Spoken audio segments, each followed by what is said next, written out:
Sveikinamės iš naujos iššūkio dienos. Šiandieną vėl su mumis Dovydas Lukša, Maistas yra vaistas įkūrėjas, bei mūsų edukacinis partneris. O šiandieno tema – galimi pokyčiai vartojant dievų maisto gėrimus. Labai priklauso pirmiausia tie pokyčiai nuo to, kas pas jūs jau žarnyne vyksta. Tai yra kiek išsibalansavusi žarnyno mikroflora, gal kažkokių, kaip žinot, turėtų kažkokių apsinuodijimų ar antibiotikų vartojate, gal grybelio peraugo kažkokių patogeninių bakterijų.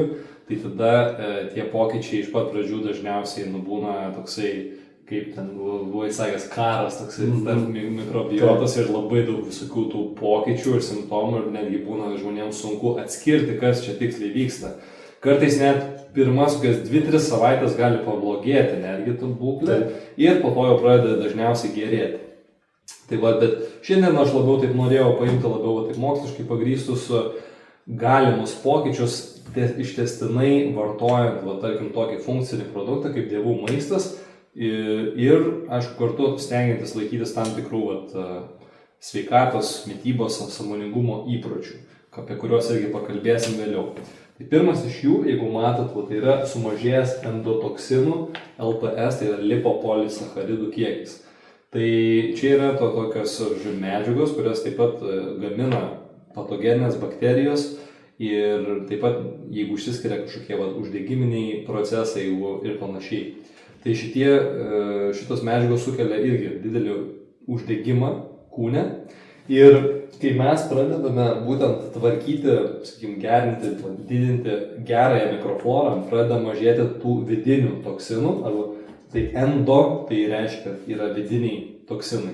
Egzo, tai būtų išoriniai, kad gal ten žmogus valgo daržovę, kuri nupurkšta pesticidais, kažkokiais chemikalais, tai čia jau kaip išorinis toksinas. Bet mūsų kūnas jis pats gamina su savo visais biocheminiais procesais irgi tam tikrus junginius ir jeigu ta mikroflora yra išsibalansavusi, jų padaugėja. Tačiau kai mes pradedam vartoti tokius dalykus kaip dievų maistą, didėja gerųjų bakterijų kiekis, mažėja blogųjų bakterijų kiekis ir tada pradeda mažėti tų uždegiminių vienetų, dėl ko gali padidėti, tarkim, gali sumažėti kažkokie ten sąnarių skausmai, ten kaulų, jungčių, raiščių, gali imuninė sistema sustiprėti, nervų sistema truputį irgi sustiprėti, tarsi kažkoks streso atsakas mažesnis arba atsparumas didesnis stresui. Ir taip pat, ir kiti dalykai, tai gali ir lytinių hormonų būklė pagerėti, kai kurių uždegimas, tarkim, sumažėja ir panašiai. Tai žarnynas yra vėlgi ta kertinė ašis ir kuo mes greičiau jį pradedam sutvarkyti, tuo dažniausiai visur kitur to situacija gerėja. Ir aišku, tas poveikis jisai yra ištęstinis, tai jeigu jūs padarėt kažkokį, ten, tarkim, savaitės kažkokį detoksą, ne? Tai tas savaitės detoksas, jis turės šiokį tokį ten poveikį, bet jeigu jūs padarysit ten 3 mėnesių ištęstinę protokolą ir gersite, pavyzdžiui, kiekvieną dieną tokius, gal netgi po stiklinę 2-3 per dieną, tai jūs ir tas poveikis bus rimtesnis ir labiau ilgalaikis, bazinis. Tai va, antras aspektas yra sumažėjęs žarnyno pralaidumas. Čia tiesiog yra toksai terminas, žarnyno pralaidumas, taip, kaip sakyti, realiai tiksliai nėra, kad tiesiog žarnynas būtų visiškai pralaidus. Yra tarsi toks mikropralaidumas, kai yra padidėjęs uždegimo lygis ir jeigu tada, tarkim, mes pradedam kažką daryti su maistu arba su pačiom bakterijom, tai tada tokio atveju tas mikropralaidumas, tie plyšeliai tarp gaurelių žarnyno, jie pradeda, galim sakyti, užsiglaistyti, nes šiaip mūsų žarnynas turėtų būti ganėtinai sandarus, tvirtas. Tai kai mes pradedame įkrauti gerosios mikrofloros, tarkim, tai yra pieno rūgšties bakterijos, bifido bakterijos ir panašiai, tai mažėja ir, tarkim, žarnyno pralaidumo tam tikrų faktorių kaip zonulinas ir kitos medžiagos.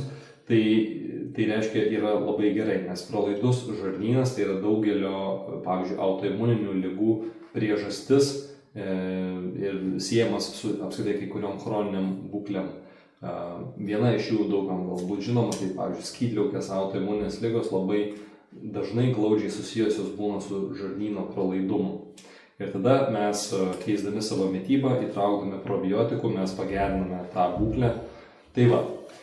Toliau tai yra mikrobiotos subalansavimas. Čia nesiplėsiu labai per daug moksliškai, tiesiog viskas gana paprasta, kad čia yra, tarkim, pieno ir bifido rūgšties bakterijų gyvų. Tai jeigu mes kasdien su kažkokiu būdu gaunam, ar tais probiotikai, ar tarkim, dievų maisto gėrimai ir panašiai, mes gaunam tų bakterijų, tai per laiką jos vis tiek kolonizuoja tą virškinamąjį traktą. O jų mums reikia ir jų seniau žmonės daugiau gaudavo, nes daug raugindavo ir gamtoj daugiau laiko prabūdavo, tai šių laikų žmogui labai svarbu yra gauti.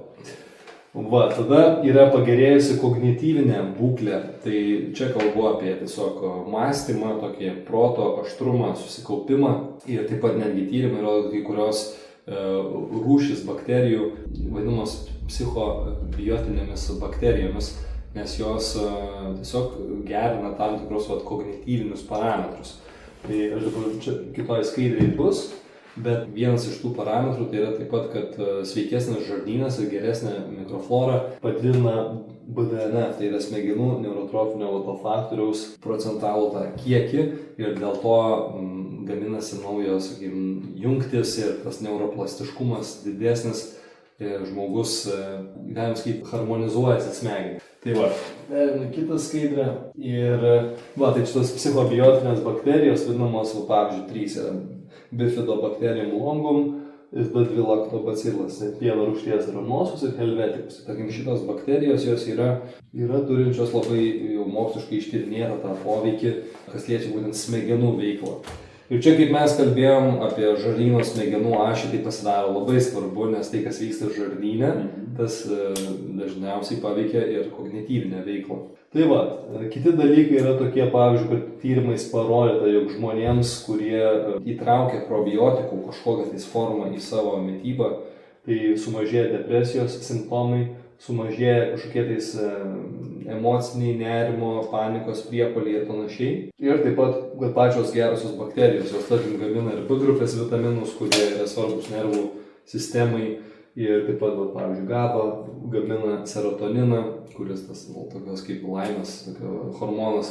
Taip pat trumpos grandinės riebalų rūgštis, kaip buteratą ir panašiai, kuris patenka ir maitina, galima sakyti, taip pat smegenų funkciją ir gali būti labai stabilus energijos šaltinis, jeigu mikrobiota yra sveika, tai yra geriau ir jeigu, aišku, mityba yra subalansuota. Dabar dar keletas tokių įdomių dalykų, nes aš norėjau paimti imuninę sistemą, kognityvinę sistemą, endokrininę sistemą ir panašiai. Tai nereiškia, kad vieną išgerus stiklinę dievų maisto visą tai ir įvyks, bet aš kalbu apie ilgalaikius pokyčius, tai yra, pavyzdžiui, 3 mėnesiai, 4, 5, 6 mėnesiai stabilių pokyčių ir naudojimo tokių funkcinių preparatų. Tai viskas, ką aš vardinau, labiau įeina į tokį nuoseklumą, į tą ilgesnį laiko vartojimą, kad tai yra galimi pokyčiai. Ir vienas rytis iš tų galimų pokyčių tai yra endokrininė sistema. Tai yra, galima, tiesiog lytiniai hormonai, tai moteriams, pavyzdžiui, estrogenas, progesteronas, vyrams testosteronas, dihidrotestosteronas ir panašiai. Ir žarnyne dažnai būna, kad kartais gimsta tas streso atsakas, jeigu kažkokių patenka molekulių, kažkokių maisto produktų, kažkokių cheminių medžiagų, kažkokas dirgina, tarkim, žarnyną. Tai kartais iššaukiamas streso atsakas dėl žarnyno problemų kūne, tai kortizolis, adrenalinas gaminasi ir kai jie gaminasi, tai nėra gerai nei lytiniam hormonam, nei skydliaukai, kai tas vyksta chroniškai per daug. Kai mes pradedam tvarkyti vėlgi žarnyną, sumažėja streso atsakas ir pagerėja, susibalansuoja labiau tiek skydliaukės, tiek lytiniai hormonai. Tai va, kitas paprastas dalykas, ką galite pajausti, tai yra apskritai padidėjęs energijos lygis, nes medžiagas geriau virškina žarnynas ir geriau įsisavina ir panašiai. Na ir čia taip pat pabaigai būtų, tai imuninės sistemos atsparumas gali padidėti, tai tiesiog jausit, kad greičiau organizmas laimi tą kovą prieš kažkokias patogeninės infekcijas ar panašiai. Taip pat, kad tiesiog netgi gali to net ir neįvykti, taip kaip kad tarkim seniau jūs kaip pajaučiat ir užkabina ir tai tęsiasi, dabar jūs galite kažką pajausti, bet tiesiog sutvarko imunitetas staigiai